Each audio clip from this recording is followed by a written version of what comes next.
it's a balmy 12 degrees outside. I got 20 degrees in the shop, and I've got a little heater going on right now to keep us hopefully it's 20 degrees now, but let's hope it gets up to about 40 so we can work a little bit. I got a friction disc I want to replace on the Ariens snow thrower. Also a couple V-belts. So first let's take a look to see how bad this thing looks.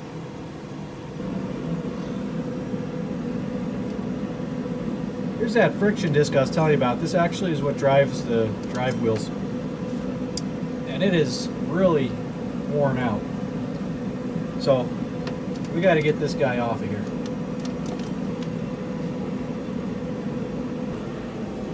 Another thing that's worth looking at is this adjustment indicator. I don't know if you can kind of see it. Once you reach to that end of the window, you're worn out. There's no more rubber on that friction disc. So as you keep going and you make adjustments on your cable and that's maxed out, that's a good indication it's time to replace this wheel.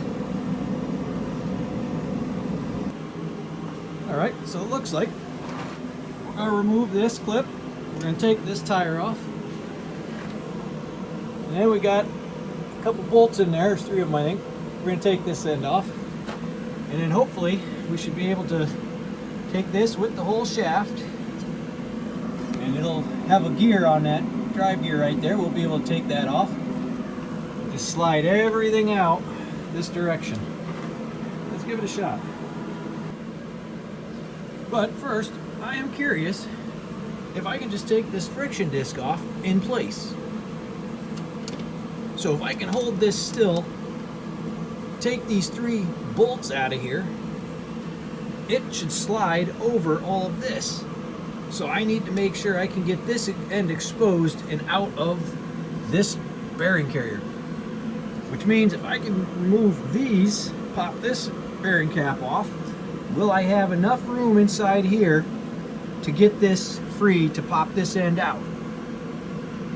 And then I might still have to take this gear off and the chain off, and that's fine either way, because one way or the other, if this doesn't work, I have to do it anyway. It's just I wouldn't have to have done this.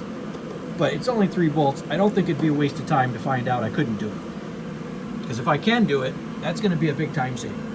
So the first thing I'm going to do is see if I can get this held steady and stable to break these loose. Alright, so far what I've done is I've taken this friction disc and I've adjusted the top speed control, so this shifted this all the way over with these little shift forks. I found a piece of copper brake line. I think if I can wedge it in the gears, it'll keep these from turning while I'm loosening these bolts. So let me give it a go. Okay, I've wedged that into the gears. Now I'm going to go ahead and try to see if I can get something on this. This isn't working. This piece must be too small. It keeps going into the gears and allowing a little bit of movement there, so I cannot get enough torque to break those free. Let me come up with another idea. Alright, can't believe I didn't even see this, but look at this. The 9/16 will fit right on that shaft. So if I can hold it with one hand and operate the ratchet with the Torx bit on this one, I might be able to get enough that. I could even wedge it up against this plate or this plate for additional support. And as you can see from my setup, this is acting like a third hand. Now if I can just get enough throw on this for some leverage, I just might be able to break these loose from this position. Let me give it a go. Look at that, it's actually moving. I'm going to continue this process and see what I can come up with now to get this whole thing off of here. Like I said, I may have to just take this side off only and see if I can get enough play to move this off of here. Let me see what I do next. As you can see, I'm just holding this with one arm here, and I'm using my other hand to operate this ratchet.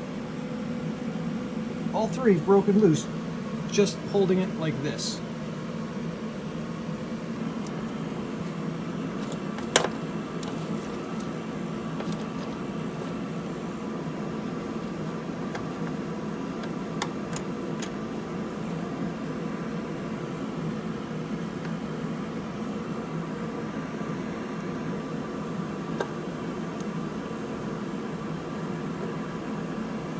now that that housing is off of this bearing, I should be able to move this enough, and I'm going to try to see if I can slide this end out. I've got some restrictions from this chain here on this sprocket, so I'm going to see what I need to do. Maybe I need to take that one off to slide it over this way just to unhinge it a bit here.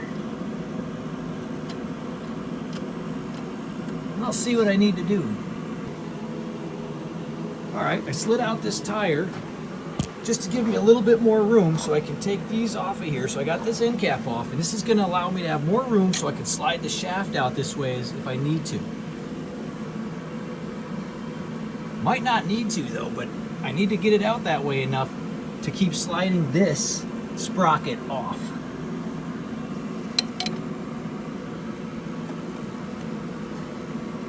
You can see it sliding over enough. You can see the splines. Oh, wait a minute here. Okay, we're hitting this now on the pin. See, there's a pin in that shaft. And it's hitting that now. So there's no way I can get that over enough now. But is it enough for me to work with this or not? I don't know. Again, these are just some shortcuts I'm trying to take.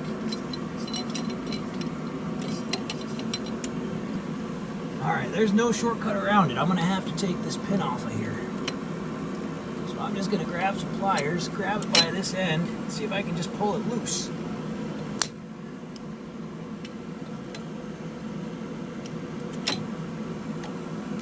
It's not going to come out that easy. It's going to give me a little fight. Next thing I can do is probably try to pop it out from this way.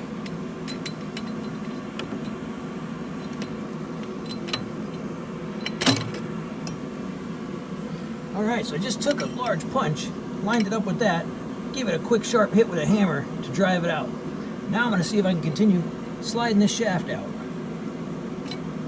Look at that. And that's going to fall down with the chain. Right there.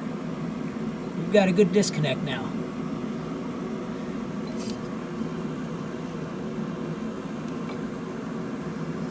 There's our sprocket. We'll take a quick examination of this to make sure the teeth aren't curved over. Everything looks pretty good. I'm going to push this back through in this direction.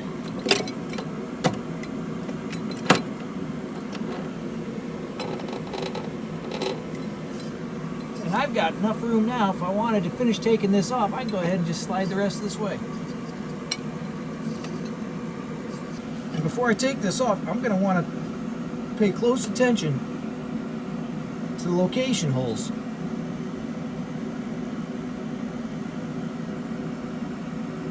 And we'll put the new one on just like this. And in case anyone was wondering, this takes a T40 Torx bit. I can finish removing these bolts just by hand. And now our disc practically falls right off. And there we go. Let's get the new one installed. Alright, here's the new friction disc. It was about $36 and change from Parts Tree. Look at the difference. Look at all that meat. That's just flattened. Big difference there, huh? Alright, let's get this one installed.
Yeah, just put the punch right on the end of that clip and tapped it in with a hammer.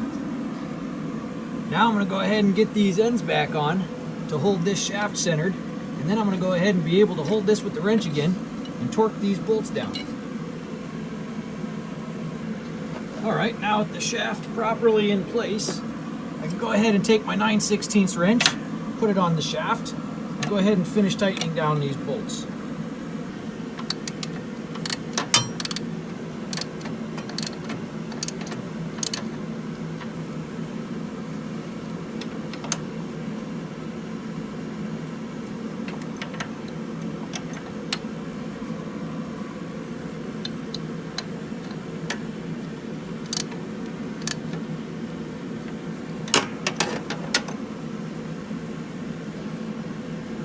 Okay, and there you have it.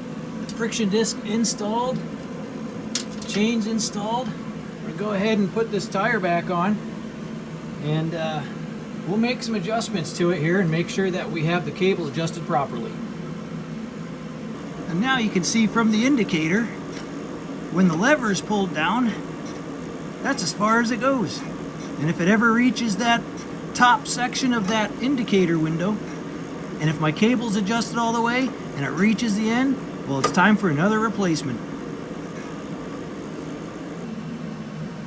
Well, I hope you found some useful tips on this repair. If you did, please like and subscribe. And as always, thanks for watching.